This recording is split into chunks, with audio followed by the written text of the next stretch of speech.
Everyone, welcome back to DK Education Academy. तो कैसे हो आप लोग? आई होप सभी बहुत अच्छे हो गए अपने अपने घरों में। मैं देव कुमार अपने तहे दिल से आपका स्वागत करता हूं आपके अपने चैनल डीके एजुकेशन एकेडमी में। तो बच्चों, आज हम करने वाले हैं solution of exercise 14.1 chapter 14 statistics class 10th mathematics. So far हमने इसका इंट्रो अपलोड कर दिया है और आप लोगों से गुजारिश है कि पहले आप इसका इंट्रो देखें, जिससे कि आपको एक्सरसाइज 14.1 बहुत अच्छे समझ में आ सके। और आपसे एक गुजारिश और करना चाहूंगा कि 14.1 यानी कि एक्सरसाइज का सॉल्यूशन आप बाद में देखें, पहले आप उसको खुद से ट्राई करें। अगर कहीं पे डाउट आता है या फिर आप क्रॉस चेक करने के लिए, तब वीडियो को प्ले करके देखें। तो स्टार्ट करते हैं बच्चों अपने very first question, that is question number 1, जो कि पेज नंबर 270 एनसीईआरटी है। तो क्या कहता है क्वेश्चन? मैं बुक ले लेता हूं, आप भी फटाफट से एनसीईआरटी बुक और नोटबुक पेन लेके रेडी हो जाइए। ठीक है, तो बच्चों very first question, question number 1 जो है वो कहता है, a survey was conducted by a group of students as a part of their environment awareness programme in which they collected the following data regarding the number of plants in 20 houses in a locality full stop. Find the mean number of plants पर house.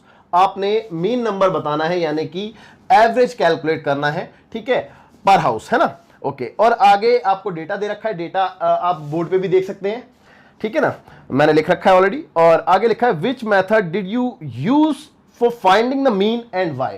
तो यहां पे आपसे ये भी बोला गया है कि आप यहां पे कौन सा मेथड यूज करेंगे और क्यों यूज करेंगे।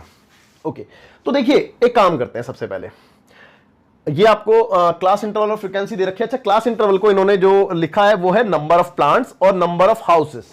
तो ये नंबर ऑफ प्लांट्स हैं, ये नंबर ऑफ हाउसेस हैं, यानी कि नंबर ऑफ प्लांट्स यानी कि 0 से 2 प्लांट्स हैं एक हाउस में, 2 से 4 प्लांट्स हैं 2 हाउस में, एंड सो ऑन, इस तरीके से।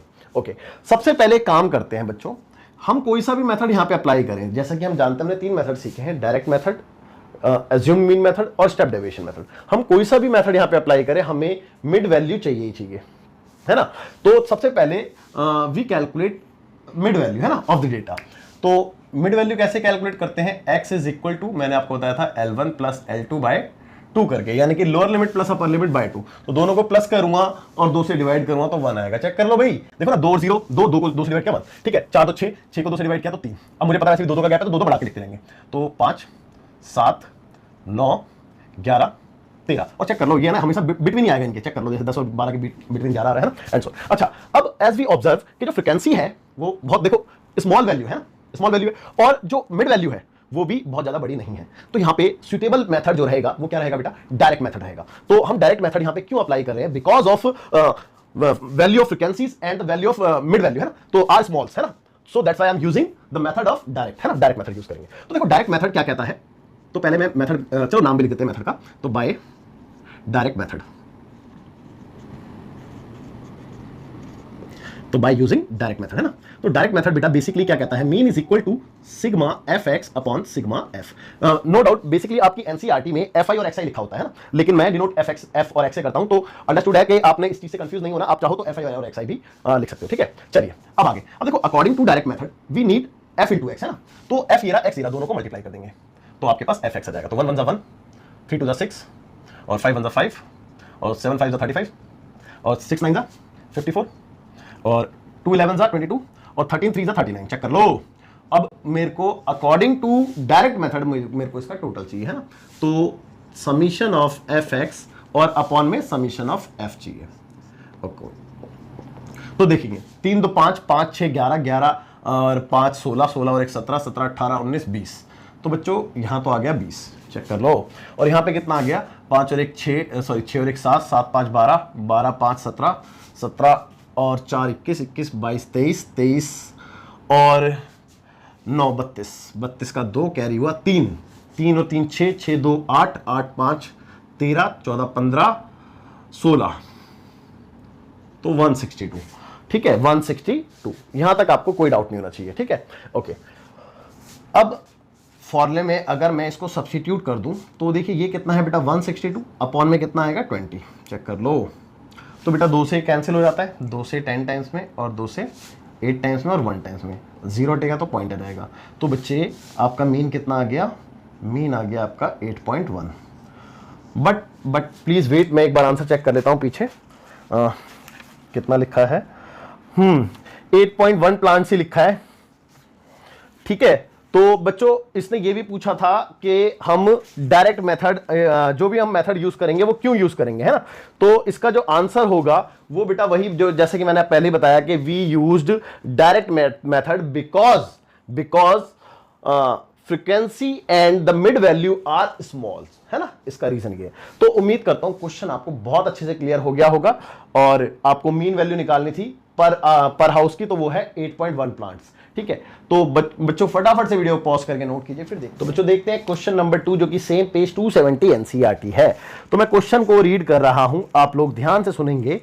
तो क्वेश्चन में लिखा है बेटा, consider the following distribution of daily wages of 50 workers of a factory. यानी कि आपने यहां पे जो डेटा लिया है वो किसका लिया है बेटा, डेली वेजेस का लिया है, 50 वर्कर्स का किसी फैक्ट्री में, है ना। तो आपको डेली वेजेस दे दी है, वो ये है, और नंबर ऑफ वर्कर्स ये हो गए, है ना। तो आपको ऑलरेडी डेटा गिवन है इसका, और आगे आपसे बोला गया है कि find the mean daily wages of the workers of the factory by using N appropriate method. अब बात वही आ जाती है कि आपने यहां पे एप्रोप्रिएट मेथड का यूज करके डेली वेजेस का मीन कैलकुलेट करना है, यानी कि एवरेज कैलकुलेट करनी है। अच्छा, मेरे को इसका टोटल करने की जरूरत नहीं है क्योंकि मेरे को ऑलरेडी गिवन है, तो मैं डायरेक्ट ही सिग्मा एफ यहां पे लिख देता हूं 50। यहां तक आपको कोई डाउट नहीं होगा। चलिए अब आगे की बात करेंगे। देखिए, अब एप्रोप्रिएट मेथड यूज करना है हमने यहां पे, कोई सा भी जो हमारे लिए बेस्ट मेथड होगा। तो अब वो कौन सा हो सकता है, तो अभी तो मेरे को नहीं पता चल रहा कि वो कौन सा हो सकता है, लेकिन मिड वैल्यू निकालने के बाद मेरे को आइडिया लग जाएगा कि मेरे लिए बेस्ट मेथड कौन सा होगा, है ना। तो चलो सबसे पहले कैलकुलेट करते हैं mid value. So that is L1 plus L2 by 2, है ना। तो दोनों को प्लस करके 2 से डिवाइड करना है। तो 100 220, तो 220 का 110 आएगा, चेक कर लो, ठीक है। अब देखो 120 और 140 यानी कि 260 का आधा करूंगा तो 130 आएगा। और वैसे भी मेरे को पता है कि इनके बिटवीन ही आता है, तो 120 और 140 के बीच में 130 होता है। सिमिलरली इनके बीच में 150 होगा। और वैसे ही पता है ना, देखो गैप कितने का चल रहा है, गैप देखो 20-20 का चल रहा है, तो 20-20 बढ़ाते जाओ तो 170, है ना, 190। ओके, यहां तक भी आपको कोई डाउट नहीं होना चाहिए। अब देखो इसके आगे अगर मैंने डायरेक्ट मेथड यहां पे यूज किया तो बच्चों नो डाउट थोड़ी सी मेरे लिए जो मिड वैल्यू है वो थोड़ी सी बड़ी आ गई है, 3 डिजिट में आ गई है। तो अगर मैं यहां पे डायरेक्ट मेथड लगाता हूं तो थोड़ा सा मेरे को हो सकता है कि मल्टीप्लाई करने में थोड़ी सी दिक्कत आए। तो मेरे लिए एप्रोप्रिएट मेथड जो होगा वो ये तो नहीं होगा, डायरेक्ट मेथड तो नहीं होगा। तो यहां पे मैं यूज करना चाहूंगा स्टेप डेविएशन मेथड का, है ना। तो हम क्या यूज करेंगे बेटा, तो हम bye using step deviation method, है ना, स्टेप डेविएशन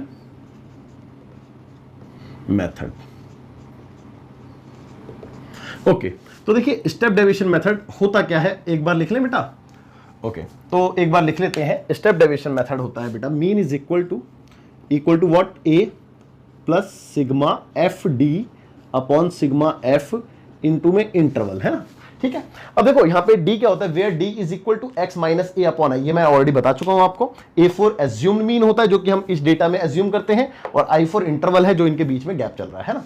चलिए अब मेरे को नीड किस चीज की, अकॉर्डिंग टू फॉर्मूला मेरे को नीड है बेटा ए की, सबसे पहले ए की नीड है। तो मैंने बताया जैसे कि आपको x यहां पे एज्यूम करना होता है, तो x यहां पे हम कौन सी वैल्यू को एज्यूम करते हैं, सेंट्रल वैल्यू को। तो देखो 2 ऊपर से छोड़ी मैंने और 2 नीचे से छोड़ी, तो सेंट्रल में 150 है, तो ये मैं a मान लेता हूं, ठीक है। ओके, अब ए तो मेरे को मिल गया, इसके बाद मेरे को चाहिए डी। तो डी निकालना बहुत इजी है, बस फॉर्मूला लिखिए आप x माइनस ए अपॉन में आई, ठीक है। और देखो कैलकुलेट करने की जरूरत नहीं है, बहुत इजी है, मैं बताता हूं आपको कैसे। इसके सामने आप 0 लिख देंगे, ऊपर माइनस में काउंटिंग, नीचे प्लस में काउंटिंग, हमेशा यही आता है। देखो -1 -2 और ये 1 ये 2, तो इसमें कोई डरने वाली बात नहीं, हमेशा यही मिलने वाला है आपको। अच्छा डी मिल चुका है, अब एफ को डी से मल्टीप्लाई करना, चेक कर लो भाई, एफ इंटू डी है ना, तो एफ ये रहा, डी ये रहा। तो मैंने जब एफ को डी से मल्टीप्लाई किया तो मेरे को क्या मिल गया, देखो 12 दूनी 24 माइनस का 24 और 14 वन 14 माइनस का 14 और ये 0 और यहाँ पे 6 वन 6 और यहाँ पे 20, चेक कर लो। और इसका टोटल करूंगा तो समीशन ऑफ एफ डी मिल जाएगा मेरे को। अच्छा, ये वाला मेथड देखो ना कितना इजी रहा, मेरे को मल्टीप्लाई करने में भी ज्यादा दिक्कत नहीं हुई, इसीलिए मैंने कहा कि एप्रोप्रिएट मेथड मेरे लिए स्टेप डेविएशन मेथड रहेगा यहां पे इन दिस क्वेश्चन, है ना। ओके, अब देखिए मेरे को नीड किस चीज की, एक तो सिग्मा एफ की नीड है, वो ऑलरेडी मिल चुका है, ए की नीड है, वो मिल चुका है, आई फॉर इंटरवल दोनों के बीच का गैप है वो 20 है, ऑलरेडी हमें पता है। अब समीशन ऑफ एफडी चाहिए, वो मेरे को इसका टोटल करके मिल जाएगा। चलिए करते हैं टोटल। तो देखिए 26 क्या है, पॉजिटिव वैल्यू, और नेगेटिव वैल्यू कितनी, 4 4 8 और 2 1 3 यानी कि 38 माइनस का है, चेक कर लो, है ना। तो बेटा दोनों को सब्ट्रैक्ट करके कितना आ गया, 8 में से 6 गया तो 2 बचा, 3 में से 2 गया तो 1, यानी कि माइनस का 12 आ गया, ठीक है। उम्मीद करता हूं यहां तक भी आपको कोई डाउट नहीं रहा होगा। तो ये आ गया माइनस का 12, ठीक है। अच्छा, अब देखते हैं आगे। तो मेरे बच्चों ए कितना था, 150 था, सिग्मा एफ डी कितना था, माइनस का 12। जब भी माइनस में आ जाता है तो आपने ऐसे ब्रैकेट यूज कर लिया करो। और ये कितना है बेटा, 50, और इंटरवल है 20 का। चेक कर लो ना भाई, 20 का ही तो डिफरेंस है ना। ओके, तो एक जीरो से तो एक जीरो हो गया कैंसिल फिलहाल, है ना।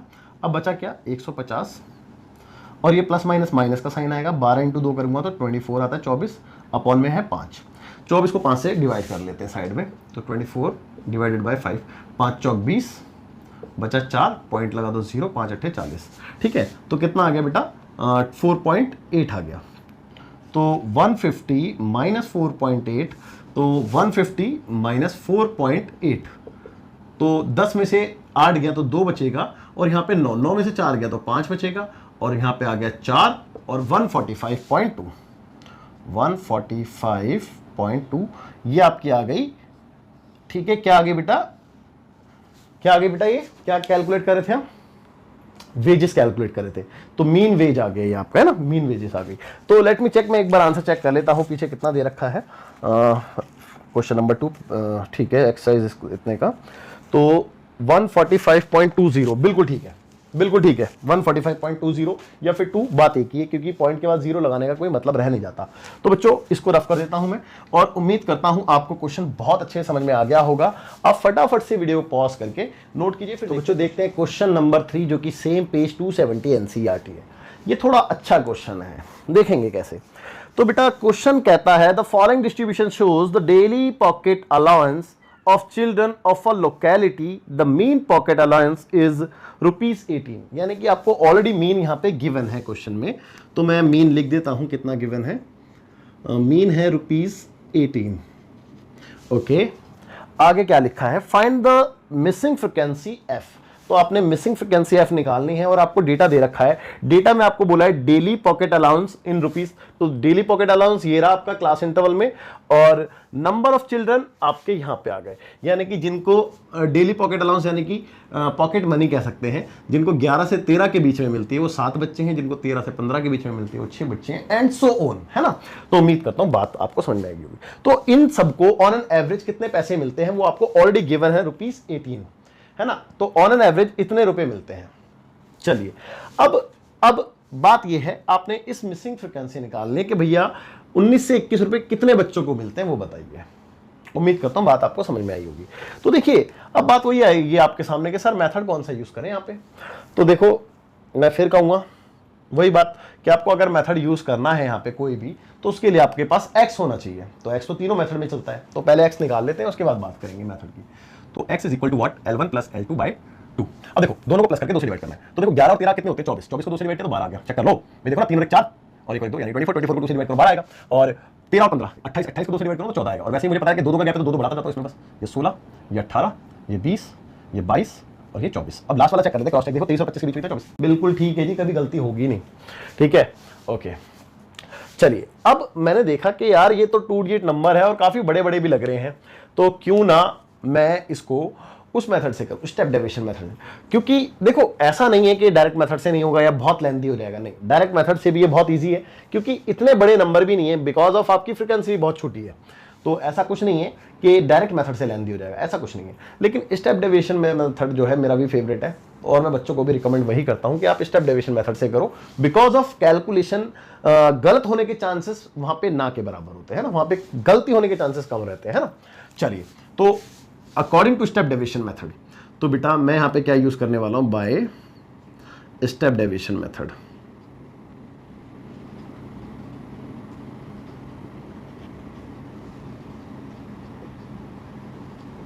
और अगर मैं यहां पे स्टेप डेविएशन मेथड का यूज करूंगा तो बच्चों उसके लिए मेरे को फॉर्मूला पता होना चाहिए। क्या होता है बेटा, a plus summation of F d upon में समीशन ऑफ एफ इंटू में आई।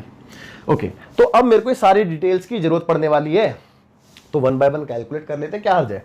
तो सबसे पहले a, मैंने आपको बताया a यहां पे मिलेगा सेंट्रल वैल्यू, तो 3 नीचे से छोड़े और 3 ऊपर से छोड़े, तो ये मिल गया मेरे को सेंट्रल वैल्यू यानी कि a। ओके, अब a तो मिल गया, अब d चाहिए। तो d कैसे निकालते हैं, मैंने आपको बताया था बेटा, d कैलकुलेट करने का तरीका है x माइनस a अपॉन में इंटरवल। ये तो फॉर्मूला है, ये तो फॉर्मूला है, लेकिन मैंने आपको डायरेक्ट बता रखा है कि a के सामने आप 0 लिखेंगे, ऊपर में माइनस में काउंटिंग, ठीक है, जहां तक जा रही है, नीचे प्लस में काउंटिंग, जहां तक जा रही है। That's it. डी भी आ गया। अब क्या चाहिए बेटा? F D. तो एफ डी ना, दोनों को मल्टीप्लाई कर दो, एफ डी मिल जाएगा। तो मेरे बच्चों एफ डी कितना आ रहा है? 7 3 21 माइनस का 21 और 6 2 12 माइनस का 12, ओके, और 9 1 9 माइनस का 9 और this one is 0 and this one is F into 1 करेंगे तो एफ ही आएगा, चेक कर लो।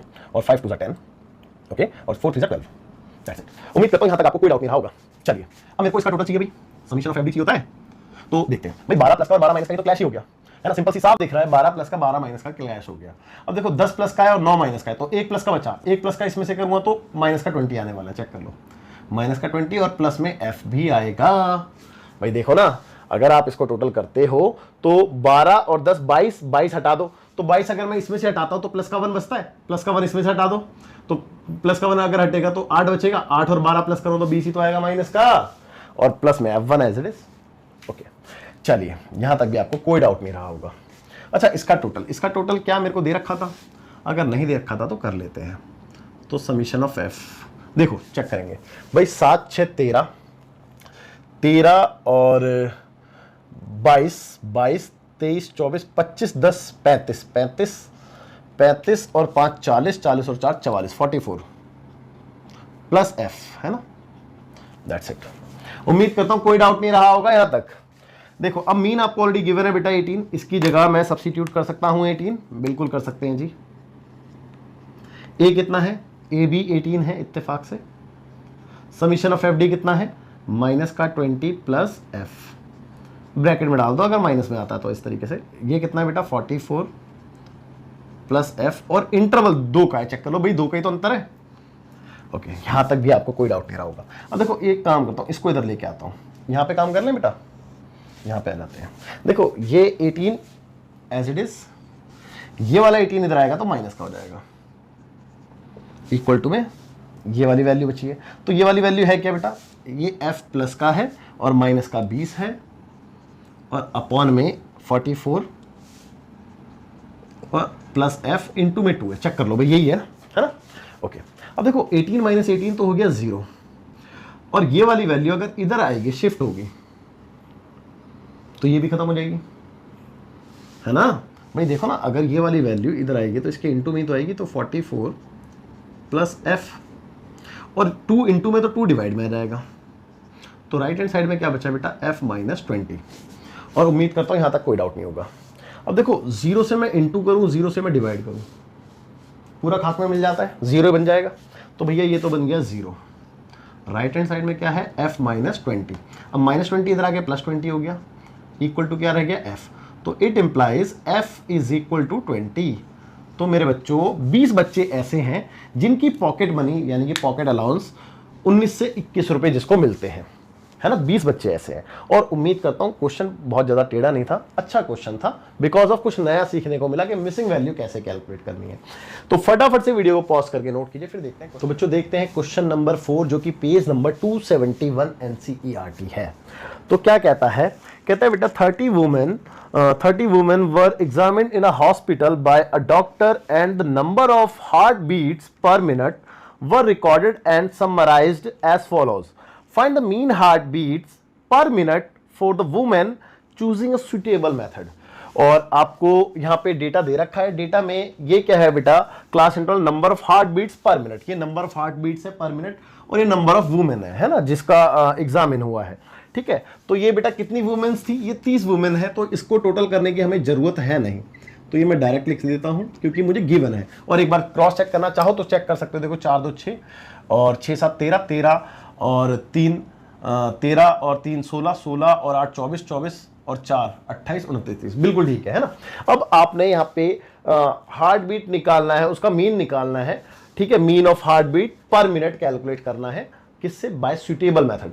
तो अब सुटेबल मेथड यहां पे कौन सा रहने वाला है वो तो x कैलकुलेट होने के बाद ही पता चलेगा। तो सबसे पहले first of all we calculate mid value, that is x is equal to L1 plus L2 by 2। तो दोनों को प्लस करके 2 से डिवाइड करेंगे। देखो ना 65 प्लस 68, तो 8 5 13 का 3 कैरी हुआ 1, 6 6 12 1 13, तो 133 बाय 2 कर दूं तो 2 से कैंसिल किया तो 2 6 12 और 2 6 12 बचा 1, तो 66.5 आ गया।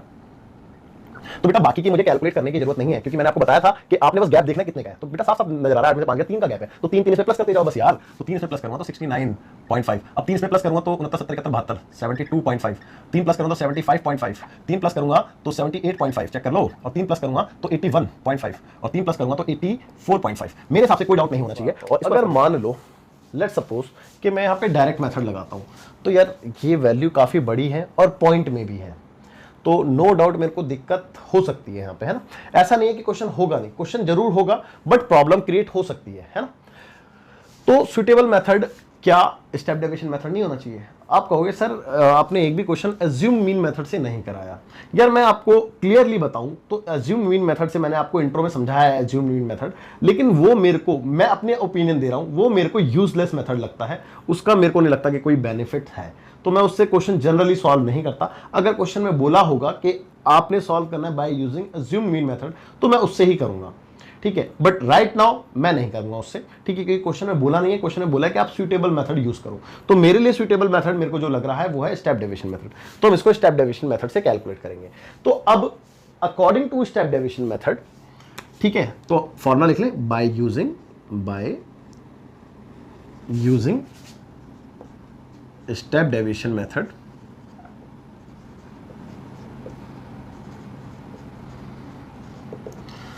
तो इसका जो फॉर्मूला होता है हमारे पास, वो बच्चों क्या होता है कि mean is equal to a plus sigma f d upon में सिग्मा एफ इनटू में इंटरवल, है ना।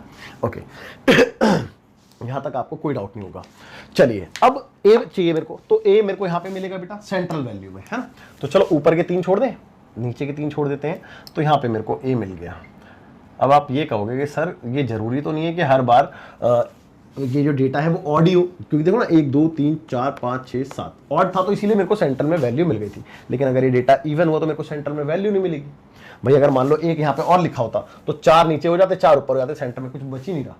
तो बेटा इन दैट केस सेंटर की 2 वैल्यू में से हम ऊपर वाली को चूज कर लेते हैं, जनरली ऐसा करते हैं। बाकी मर्जी आपकी, आपने एज्यूम ही तो करना है, किसी को भी एज्यूम कर लो यार, लेकिन सेंटर की इसलिए एज्यूम करते हैं क्योंकि उससे कैलकुलेशन ईजी होती है, और कोई रीजन नहीं है। ऐसा नहीं है कि आंसर नहीं आएगा, आप कोई सी भी एज्यूम करोगे आंसर आपको मिल जाएगा, ठीक है। चलिए अब डी की बात करते हैं। तो मेरे बच्चों डी के लिए जो आपको फॉर्मूला दिया गया है वो है x माइनस ए अपॉन में आई, ठीक है। डी थोड़ा सा सुंदर बना दें, हाँ अब ठीक है। तो देखो इसके लिए मैंने आपको बहुत ईजी तरीका बताया कि आपने जो ए लिया है उसके सामने आप 0 लिखेंगे, ऊपर में माइनस में काउंटिंग, हमेशा यही आएगा, और नीचे प्लस में काउंटिंग, ठीक है। लेकिन आप कहोगे सर ये हमेशा ही आएगा 100%, नहीं ऐसा नहीं है। कई बार ऐसा होता है कि जो यहाँ पे आप डेटा देख रहे हैं ना इंटरवल, तो यहाँ पे इंटरवल अनइक्वल आ जाता है। तो अगर इंटरवल अनइक्वल आ गया तो फिर इन दैट केस ये सेम नहीं आएगा, है ना। अदरवाइज अगर इंटरवल सेम है तो ये हमेशा एज इट इज ही आने वाला है, आपको कोई डरने की बात नहीं है। अब मेरे को एफ डी चाहिए था, तो एफ डी ले लेते हैं, एफ और डी को मल्टीप्लाई करेंगे, 3 2 6 माइनस का, और 4 2 8 माइनस का, और 3 1 3 माइनस का, ओके 8 इज 0 तो 0 ही आएगा, और 7 1 7 आएगा, और 4 2 8 आएगा, एंड 2 3 6 आएगा। चेक कर लो, इसका टोटल मेरे को चाहिए, तो सिग्मा एफ डी कितना आएगा। अच्छा देखो 8 तो वैसे ही क्लैश हो गया, तो 8 को तो हटाइए दो, 7 6 13 पॉजिटिव है, और 6 3 9 नेगेटिव है। भाई 6 भी क्लैश हो गया, 8 और 6 क्लैश हो गया, 8 6 गया, 8 6 गया, तो 7 में 3 के 4 बचा यार, प्लस का 4 आएगा। चेक कर लो भाई, देखो ना 8 से 8 कट गया प्लस माइनस, 6 से 6 कट गया प्लस माइनस, तो 7 में से 3 गया तो 4 ही तो बचेगा। हाँ जी बिल्कुल यही बचेगा, कोई दिक्कत कोई परेशानी नहीं होनी चाहिए। अब देखेंगे आगे, तो भैया ए कितना है, ए है आपका 75.5, okay, plus summation of F D कितना है 4, समीशन ऑफ एफ कितना है 30, और इनटू में आई फॉर इंटरवल 3 का चल रहा है। चेक कर लो 3 का ही चल रहा है, अभी 3 3 ही तो बढ़ाए थे हमने यहाँ पे, जी बिल्कुल 3 का चल रहा है। चलिए अब एक काम करते हैं, देखो 4 3 जा 12, 12 को 30 से डिवाइड कर दें, और जो भी आएगा उसको इसमें प्लस कर दें, तो आंसर आ जाएगा। तो चलो 12 को 30 से क्या 3 से ही डिवाइड कर लेते हैं, बेसिकली 3 से भी डिवाइड करेंगे तो हमारा काम बन जाएगा, क्योंकि पॉइंट हम आगे खिसका देंगे ना। तो 3 से हमने डिवाइड किया 12 को, तो 3 हाँ तो पहले ही कर लेते हैं ना, यहाँ पे क्यों करना है। देखो 4 3 12 ही था ना, हाँ जी, तो ये कट गया 10 बारी में। चेक कर लो भाई, 3 से 10 बारी में कट गया, और यहाँ से अगर पॉइंट हटेगा तो यहाँ पे मतलब 0 हटेगा तो यहाँ पे पॉइंट आ जाएगा। तो बच्चों आपके पास कितना आ गया 75.5 प्लस में 0.4, और दोनों को अगर मैं ऐड कर दूं तो 5 4 9, तो 75.9 ये आपकी क्या आई है बेटा, हार्ट बीट की एवरेज आई है, उसका मीन आया है। लेट मी चेक, मैं एक बार चेक करना चाहूंगा। क्वेश्चन नंबर 4.1, हाँ जी बिल्कुल ठीक है, 75.9 बिल्कुल ठीक है। और उम्मीद करता हूं आपको बहुत अच्छे से समझ में आ रहा होगा, कोई दिक्कत कोई परेशानी नहीं लग रही होगी। ठीक है, बहुत इजी है बेटा, स्कोरिंग चैप्टर है, आप यहाँ पे पूरा स्कोर कर सकते हैं, बट थोड़ा सा पेशेंस रखें, ध्यान दें, है ना, चीजों को समझें। चलो फटाफट से वीडियो पॉज करके नोट कीजिए, फिर देखते हैं। तो बच्चों देखते हैं क्वेश्चन नंबर 5, जो कि सेम पेज 271 एनसीईआरटी है। तो मैं क्वेश्चन रीड कर रहा हूं, आप लोग ध्यान सुनेंगे। कहता है कि in a retail market fruit vendors were selling mangoes kept in packing boxes, full stop. These boxes contain varying number of mangoes. The following was the distribution of mangoes according to the number of boxes. तो number of mangoes और number of boxes, तो number of mangoes ये है, number of boxes ये है। ठीक है, okay, तो ये डेटा आपको दे रखा है। आगे लिखा है find the mean number of mangoes kept in a packing box. Which method of finding the mean did you choose? तो आपने इसका मीन निकालना है नंबर ऑफ मैंगोज का, और आपने कौन सा मेथड यहां पे चूज करना है वो भी आपने बताना है। तो बच्चों मैं अगर इसकी फ्रीक्वेंसी को देखूं तो फ्रीक्वेंसी बहुत ज्यादा बड़ी लग रही है, लार्ज है ना, लार्ज नंबर ऑफ फ्रीक्वेंसी है। तो बेटा इन दैट केस मेरे लिए तो suitable method step deviation method ही रहने वाला है, क्योंकि अगर मैंने यहाँ पे डायरेक्ट मेथड लगाया तो बेटा डायरेक्ट मेथड यहाँ पे मिड वैल्यू भी बड़ी आएंगी, और ये पहले से ही बड़े, दोनों को मल्टीप्लाई करना मेरे लिए मुश्किल हो जाएगा, है ना। तो इसीलिए मैं यहाँ पे कौन सा मेथड यूज करने वाला हूँ बेटा, स्टेप डेविएशन मेथड, है ना। तो देखिए अब एक बात और नोटिस करी मैंने कि बेटा 50 to 52, उसके बाद 53 आ गया, यानी कि ये सीरीज के बारे में मैंने आपको बताया था, इसको कहते हैं एक्सक्लूसिव सीरीज, एक्सक्लूसिव डेटा, है ना। तो अगर मैं चाहूं तो एक्सक्लूसिव सीरीज से ही मीन को कैलकुलेट किया जा सकता है, कोई दिक्कत कोई परेशानी नहीं होनी, क्योंकि in that case mid value पे कोई इफेक्ट पड़ने नहीं वाला है। तो हम चाहें तो एक्सक्लूसिव डेटा से ही मीन को कैलकुलेट डायरेक्ट कर सकते हैं, जैसे अभी तक के हमने क्वेश्चनों में करा था। लेकिन मेरे को क्योंकि आपको डेटा को कन्वर्ट करना सिखाना है इंक्लूसिव में, तो इसीलिए मैं आपको कन्वर्ट करके सिखाऊंगा, ठीक है ना। नहीं तो मैं डायरेक्ट भी कर सकता हूं। ओके चलिए, तो देखो मैं रिकैलकुलेट कर रहा हूं क्लास इंटरवल को, तो मैं इसको ट्रू क्लास इंटरवल लिख देता हूं, एक काम करता हूं, यानी कि सही क्लास इंटरवल, है ना। ठीक है, तो देखो अब मैंने आपको बताया था जब भी ऐसा कुछ दिखता है तो इन दोनों का गैप आप कैलकुलेट करो। तो गैप बेटा कितने का है, 1 का, उसका हाफ कर दो, उसका हाफ पहले में से माइनस दूसरे में प्लस करना है। तो जब मैंने इसमें से माइनस किया तो कितना आ गया बेटा 49.5, इसमें प्लस किया तो ये हो गया 52.5, इसमें से माइनस किया तो ये हो गया 52.5, इसमें प्लस किया तो ये हो गया 55.5, फिर इसमें से माइनस किया तो ये हो गया 55.5, इसमें प्लस किया तो ये हो गया 58.5, इसमें से माइनस किया तो ये हो गया 58.5, इसमें प्लस किया तो ये हो गया 61.5, इसमें माइनस किया तो ये हो गया 61.5, इसमें प्लस किया तो ये हो गया 64.5। और अब डेटा इंक्लूसिव बन चुका है, चेक कर लो जो था, है ना, देखो क्रॉस चेक करके देखो सारा सेम है। अच्छा फ्रीक्वेंसी को भी यहाँ पे दोबारा लिख देता हूँ रीराइट करके, कोई दिक्कत नहीं दोबारा लिखने में। तो 15, 110, 135, 115 और 25, ठीक है। अब देखेंगे, अब इसके बाद अब ये तो डेटा हम पे सही होके आया है ना। इसके बाद हम कैसे कैलकुलेट करते हैं बेटा मीन को, 3 मेथड है, जिसमें से मैंने बता दिया डायरेक्ट मेथड मत करना यूज यहाँ पे, अब बहुत लेंथी हो जाएगा। अज्यूम मीन मेथड मैंने आपको बता रखा है, वो तो बिल्कुल ही यूजलेस लगता है, तो वो यहाँ पे मतलब ही नहीं बनता। तो रह गया स्टेप डेविएशन मेथड। तो स्टेप डेविएशन मेथड में जो आपका मेथड होता है बेटा, अगर मैं मेथड की बात करूं तो method by using step deviation method,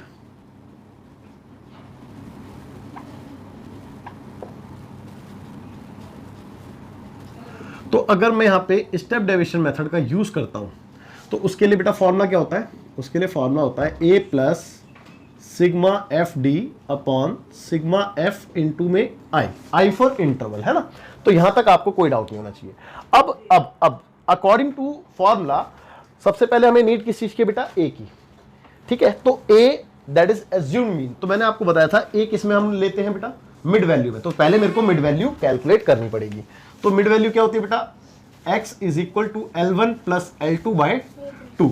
चलिए देखते हैं। अब देखो दोनों को प्लस करके 2 से डिवाइड करना है सिंपली। तो मैं एक काम करता हूं, फटाफट से पॉइंट में वैल्यू है तो मैं कैलसी का यूज कर लेता हूं यहां पे। तो कितनी है बेटा 49.5 प्लस 52.5, तो डिवाइडेड बाय 2 करता हूं तो बेटा 51 आता है ना।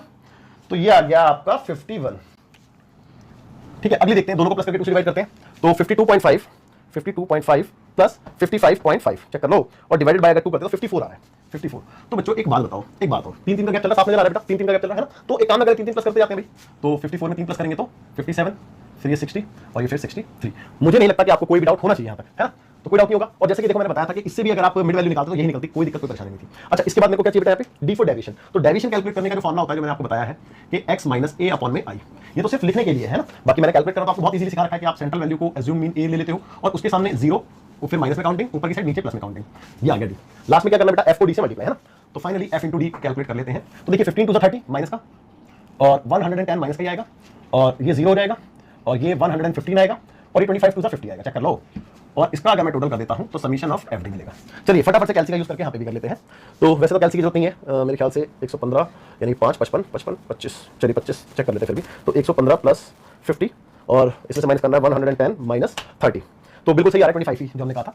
तो 25 आ गया ये, ओके। अच्छा, इसका टोटल यानी कैलसी का टोटल चाहिए होगा, तो क्वेश्चन में कहीं पे बोला तो था नहीं, तो इसीलिए इसका टोटल भी कर लेते हैं फटाफट कैलसी से ही। तो ये आ रहा है बेटा आपका 15 प्लस 110 प्लस 135 प्लस 115 प्लस 25, तो ये आ रहा है बेटा 400 400, ओके। तो आई होप कि यहाँ तक आपको समझ में आया होगा, है ना। चलिए अब देखते हैं। तो बच्चों नाउ मीन कैलकुलेट करना है, तो मीन के लिए सबसे पहले ए कितना है बेटा 57, चेक कर लो, plus summation of F D कितना है 25 पॉजिटिव अपॉन 400 इंटू में इंटरवल 3 का है, चेक कर लो भाई, 3 का इंटरवल है ना, ओके। अब फटाफट से इसको फर्दर कैलकुलेट कर लेते हैं। देखिए एक काम करते हैं 5 से दोनों कैंसिल हो जाते हैं, तो 5 से 5 बारी में और 5 से 8 बारी में, ठीक है। फिर से 5 से कैंसिल हो जाता है, तो 5 1 5 और 5 से 5 1 5 5 6 16 बारी में, है ना। तो बचा क्या बेटा, बचा क्या 57 प्लस 3 अपॉन में 16, चेक कर लो, यही बचा ना 3 अपॉन में 16। अब 3 को 16 से डिवाइड करके जो भी आएगा उसको उसमें 57 प्लस कर देंगे। तो फटाफट से ये भी कैलसी से कर लेता हूँ मैं जल्दी से, तो देखेंगे एक बार फटाफट। तो ये है आपका 3 डिवाइडेड बाय 16, ये आ गया 0.1875 0.1875।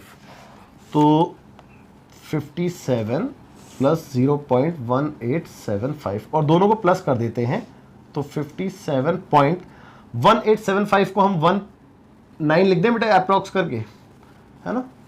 तो ये अप्रॉक्स हो गया, है ना, एग्जैक्ट नहीं है, ये अप्रॉक्स आंसर है, ओके।